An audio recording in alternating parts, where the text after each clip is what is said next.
Hey guys, Cam for 15 back at it with another video for you guys, and we are back with this month's Dragon Ball Super manga chapter review for you guys, as we finally are getting to the Dragon Ball Super superhero content of the manga, where practically we're just doing a manga retelling of the movie. Again, I always question the fact why we were doing this to begin with. I don't know why. We have the movie, but I guess they want to freaking do the retell it of the manga when instead they could just go on to whatever next arc they have planned. So at least whenever the anime would somewhat return, we would have 3 arcs we can frickin' do. Now technically the anime can return. The only way I would say the anime can stall for time, because these chapters release monthly, is, well, you just retell the Broly movie in the anime, and you retell the Dragon Ball Super superhero movie in the anime. The only thing is, for the retelling, if they were to do that and they would retell the Dragon Ball Super superhero movie in the anime retelling, you would then go off the manga's basis of that. Honestly, the only reason why I'd be interested in seeing, if the anime returns, an anime movie retelling of Dragon Ball Dragon Ball Super Broly, is because of the whole fact that Toriyama apparently had like a 3-hour script of the movie, and you could literally flesh out story points that you couldn't do in the movie because you were so constricted for time within like an hour and 45 minutes basically. But practically, but again, like I'm saying, the anime could return whenever that returns. They got 3 arcs they can do. If they want to retell the Broly movie, go ahead. They obviously got the Moro arc and then the Granola arc. But who knows when the anime returns? I feel like with the anime, it's going to have to be a certain amount of arc unless they do the same anime continuity thing again, and the manga has its own little super continuity. They just follow the same, it's the same storyline. It's just it has slight changes, but whatever. So yes, yeah, we're here. Again, why they are doing a retelling of the Dragon Ball Super superhero movie in the arc, in the manga, I have no clue. They didn't do it for Dragon Ball Super Broly. Don't know why they didn't do that there. The only thing we got of manga related content for Dragon Ball Super Broly was just one color spread page of Goku, Broly, and Vegeta fighting. And then we moved on to the Moro arc stuff. Like, one page. I'm like, well then, why are we retelling this movie? We already saw it in theaters. I don't want to freaking read it all over again. But to its credit, there is some slight changes, but it's honestly kind of the stuff you remember from the movie, which I think you can go on, get it on like Amazon Prime or something for that, like for like $1, which is very cheap. And if that's the case, then I might as well just go buy it before I go get the DVD. Yeah, that's kind of the thing there. The chapter, it's titled Chapter 1, Chapter 91, The Red Ribbon Army's Revival. We get a color page spread. Looks really good. It looks really good. We see Pan, Gohan, Piccolo, Gamma 1 and Gamma 2, and then we see Cell Max with the Red Ribbon Army logo back in the backfield. Honestly, probably one of my more favorite color spreads we've seen of this freaking, we've seen of the, manga. This is definitely going to be a cover art for the paperback manga when it comes out. So yes, so in a way, I guess we pick up maybe a few weeks after the Goten and Trunks stuff, and we see that Piccolo was actually picking up Pan way before we saw him in the movie. So this has been kind of a common occurrence thing, and he kind of is a little bit pissed off about it, because he's like, well shit, why do I have to do it when Pan's parents can do it? Like, what the hell thing is going on? So he picks up Pan and everything, and pretty much Piccolo asks like, hey, you want to come to my place? And Pan's like, yeah, sure, and everything. So yeah, you know, she ends up, like, I guess doing like some training thing. I guess she's just punching her arms and she's like, ha ha ho, and everything. And then she's doing like Great Saiyaman stuff where she's saying, oh, evil's gonna be mopped up and things like that. So yeah, now Piccolo's like, wait, what the hell? You're into this Saiyaman gimmick too, just like your dad, and just like your dad. And pretty much Pan's like, oh, well, I found out that Goten and Trunks does the superhero stuff, and they were doing Saiyaman things. And obviously Piccolo's like, they were into this hero stuff too? What the hell is up with these Saiyans, man? Gohan was into it, now Goten and Trunks are into it. I don't understand these damn Saiyans. Which is kind of another ongoing gag of the fact that he doesn't understand Goku, Vegeta, or the other Saiyan races, because if you remember, there was always that infamous, famous moments in Dragon Ball Super where Goku and Vegeta talked about the reason why they married Bulma and Chi-Chi, and practically it's because they're strong-willed women, and that's why they fell high over heels, and because Saiyans like strong-willed women. And Piccolo was right there, and it's like, that's why they married them? Saiyans are effing weird, man. So, yeah. Now, we find out that Goten and Trunks apparently ended up getting caught for doing the superhero stuff. Chi-Chi got really mad at that because they were slacking on their studies because of it, so practically, I take it Goten and Trunks are in the doghouses, respectively, with each of their mothers, because they aren't doing good, so practically, they got that revoked from them, and they're only focusing on school. That is the only mention we get of Goten and Trunks in this manga chapter, and that will probably be the only mention we get till we see them at the end of this arc when they're fighting Cell Max, pretty much. So yes. Now, Pan's like, I want to do what they were doing, and then she goes after this frog, but she jumps off this cliff to get this frog, but when Piccolo looks over, she's grabbing this branch and everything. Now, Piccolo's like, wow, you're pretty fearless, Pan. And pretty much she's like, so you want to be a superhero that badly? And obviously Pan's like, really? You mean it? And Piccolo's like, well, I guess I can train you. You are around the same age when I trained Gohan when he was your age, so, yeah, and pretty much he's like, I'm gonna mold you into the perfect little demon, which is his demon clan thing, so yeah. And we see Pan, even though she really doesn't have any training of martial arts and things at this time, we can see that she can do practically abnormal like things and stuff like that. So yeah, that's definitely Videl and Gohan's genes kicking in, but yeah, that's kind of the thing. Now we cut over to this police force.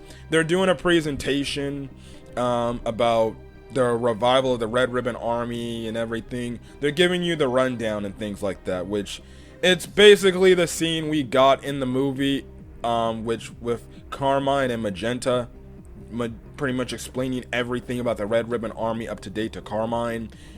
The change here is the police are doing it to inform the other police, hey, we gotta stop the Red Ribbon Army. They're trying to make a comeback, and it's due to this guy, Magenta. And there's like some police force members that are like, wait, isn't he like the head leader of the Red Ribbon Pharmaceutical Company? And they're like, yes, but he's secretly bringing back the Red Ribbon Army.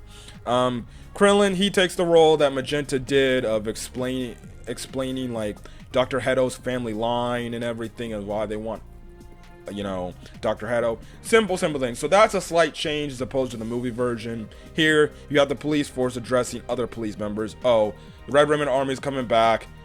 They're looking for Dr. Heto. This is his family line. As opposed to the movie, it was Magenta that was explaining that to the audience, pretty much. So yes. Now, we still do get that scene where we have it to where Carmine's walking into Magenta's office, pretty much, and he's pretty much saying, and it just cuts over like, okay, when we'll wait 3 months for Heto to come out, and then we'll go get him.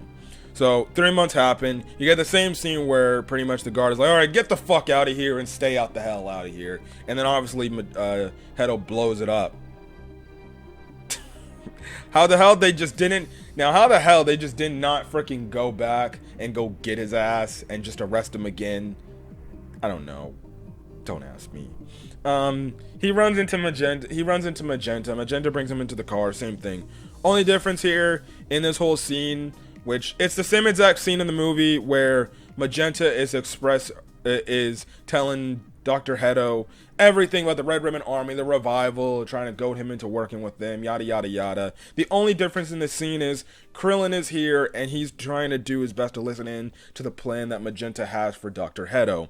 Now in the meantime, Hachimaru the bee pretty much is fighting against Krillin and things like that. It was a funny little scene. It's a funny few scenes just seeing Krillin fighting this android bee and things like that. So yeah, Krillin looks to have got rid of Hachimaru for the time being, but eventually he gets knocked off the freaking car right before he, was listening to more of the plans of Dr. Hedo and Magenta. Dr. Hedo actually ended up seeing Krillin leaning out of the car. Why Krillin just didn't freaking just go on the top of the car and just was on the side, I have no clue. If he could hear them from the top, well then shit. He could have, there was no point on being on the side, so he would have never got caught. But whatever. Krillin fails. Krillin doesn't follow Magenta. Now why Krillin doesn't follow Magenta and Hedo to the pursuit to their little base, no clue. And that's kind of the thing there. That's kind of the thing there right then and there. So yes. That's kind of the thing there. Now, my only point in this whole issue so far, I find in this damn storyline, is this. Krillin did not tell anybody that, hey guys, the Red Ribbon Army is coming back. He didn't want to, I understand he works for the police, but he didn't want to tell Bulma. He didn't want to tell Gohan. He didn't want to tell Piccolo. He didn't want to tell, again, like I said, he didn't want to tell Bulma to alert Goku and Vegeta, hey, the Red Ribbon Army's making a comeback. Do you think we can? Now, obviously, maybe the thing is, Krillin thought, hey, it's just a doctor. It isn't some supernatural threat. I could more than likely handle this on my own. But even then, don't take the damn chances. So, it's weird. It's weird. This guy works for the police force, and obviously, one of the main forces that you went up against years ago is trying to make a revival. You don't happen to tell your friends, hey, the Red Ribbon Army's coming back.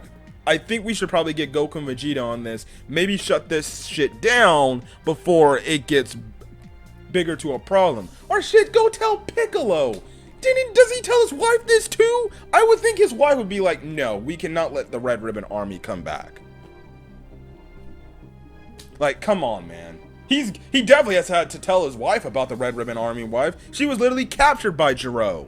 And you would think, no, we gotta get this Dr. Hedo, who's the grandson of Jiro, back in behind bars.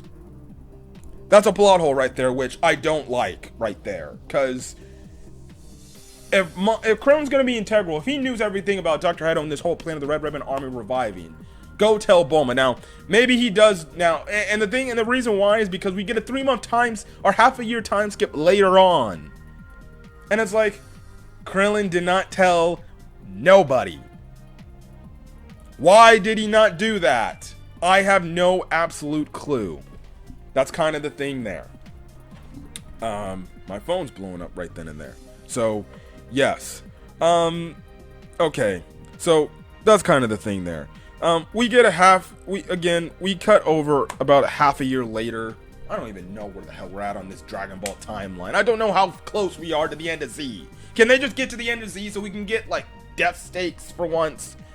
So we know that, okay, these characters are still alive, and yet the end of Z tournament hasn't ended yet. But whatever. You get your typical scene with Pan and Piccolo training, and like they did in the movie.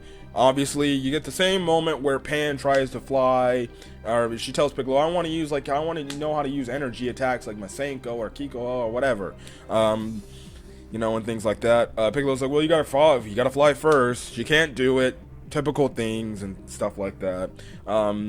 So yeah, she ends up running home. We get kind of a little bit of an offshoot scene there that we didn't see in the movie, so that's kind of the thing there.